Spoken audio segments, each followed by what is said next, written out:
This is Isaac Morehouse. Welcome to the podcast where we discuss education, entrepreneurship, big ideas, how to put them into practice in the real world, and above all, how to live free.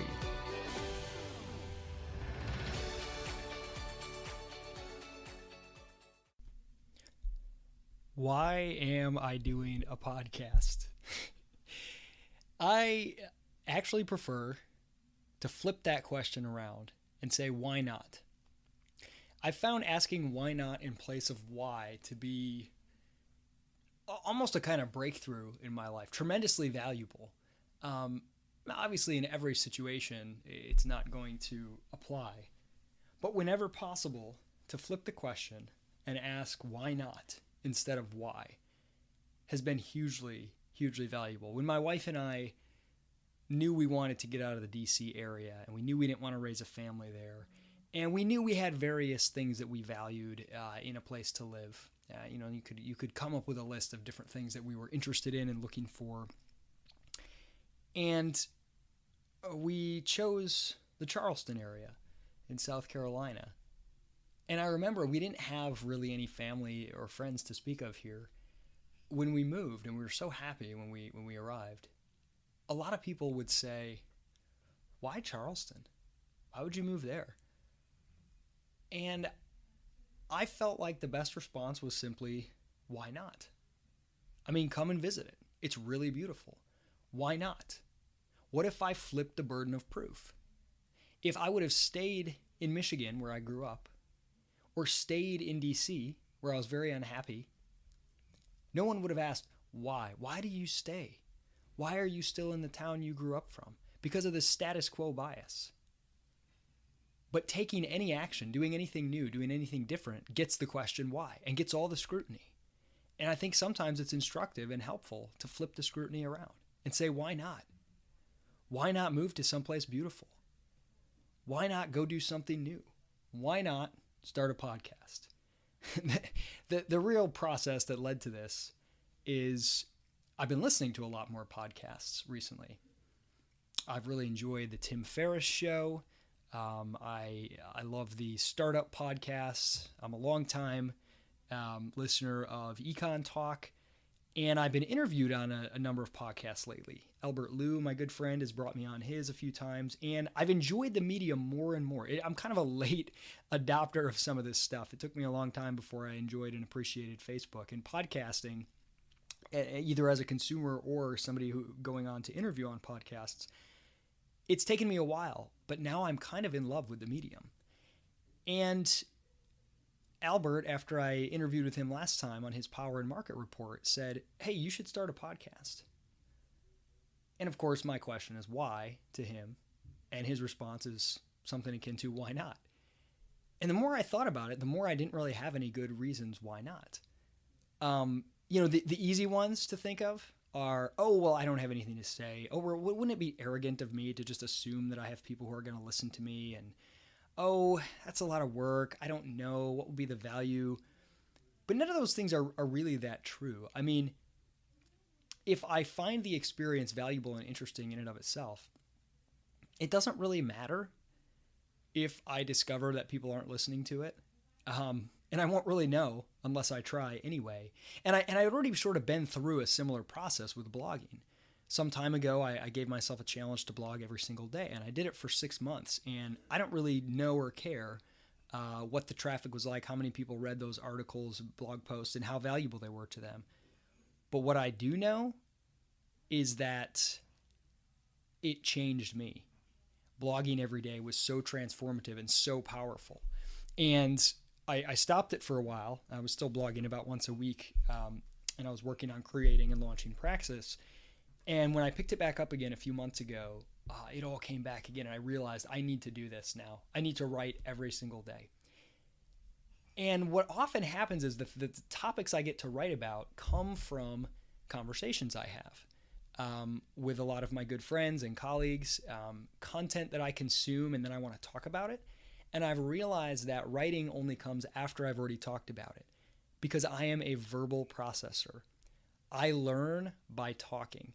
I almost learn better by trying to explain something to someone is the best way for me to see my own thoughts.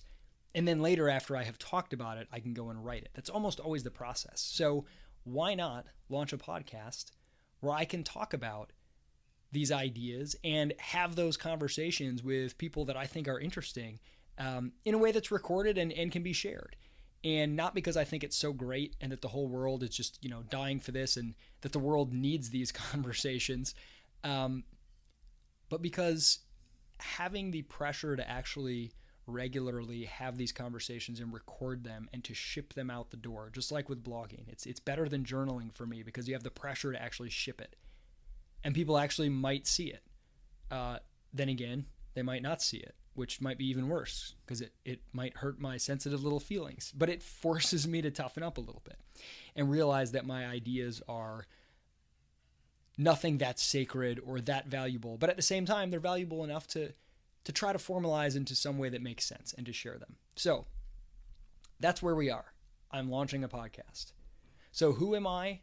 I have a blog, isaacmorehouse.com, you can check out.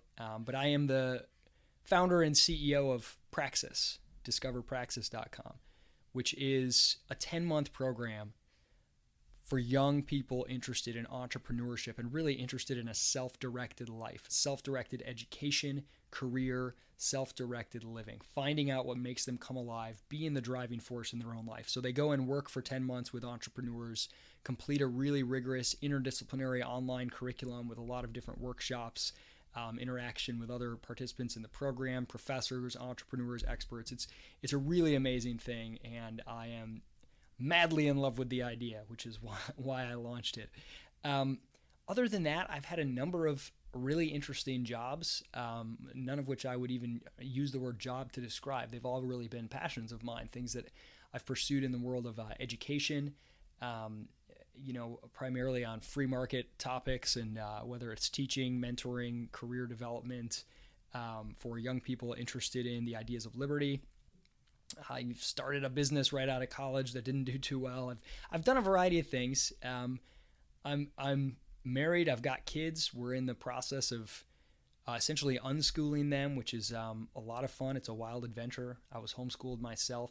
There's nothing about me that I think gives me a tremendous amount of authority or perspective that's wildly valuable. But I'm really curious, and I like to think out loud, and I like to have great conversations. And that's what I hope to do with this podcast. So so we've got why or why not, who, and now when. My goal is every other Monday to come out with an episode of the podcast. So we'll see if I can stick with that, and we'll see where it goes. And finally, what? What are we going to talk about? Really, the themes, the ideas, and people that interest me. I'm doing this because I want to do this and because I want to have fun with it. No promises that it will be relevant to you every day. No promises that this is going to be highly specific in certain topics or areas, or highly consistent from one episode to the next. I want that to happen. I want to create that, but I'm going to learn by doing. I'm going to learn as I go through it how to do that and what kind of themes emerge. I found this with blogging, that over time, no matter how many different things I write about, themes kind of emerge, and a style and a flow and a cadence emerges to it. And I suspect that's what will happen with this podcast. I'm really interested in bringing on people that I find to be interesting, and especially I find the content of what they have to say and the conversations we can have interesting, more interesting than sort of who they are, rather than an appeal to their credentials or authority, just appealing to the value of what can come out of that conversation. And I really can't know what's going to be valuable to you, the listeners. So what I'm going to follow is my own gut, is what's valuable and interesting to me. And we'll see if that's interesting to anybody else. Maybe a lot of people will like it and follow it. Maybe nobody will. That's kind of scary. That's a vulnerable place for me. But that's why I want to do it. I want to push myself to that edge where I'm a little bit uncomfortable. I can't promise you that I will not be offensive from time to time, or that this will be really professionally produced. I am not an expert interviewer or orator, but I want to be really good at it. and I want to work to get better. I really do. I see this as kind of a craft that I want to take on and learn, and I'm a noob to it, but I want to get better. So I think this will be fun. So all that said, I really just wanted to, in this first episode, share what this is going to be all about. Some episodes may just be me talking about a topic of interest at the time. Hopefully I will bring on guests regularly. I already know I want to bring on some of the people with whom I always have interesting conversations, like my good friend TK Coleman. He'll probably join me regularly because I know we're going to get great stuff out of that. And I hope to bring on a lot of different people. So that's it. That's the introduction to the podcast, and welcome. I hope you enjoy this journey and this adventure with me. Thanks.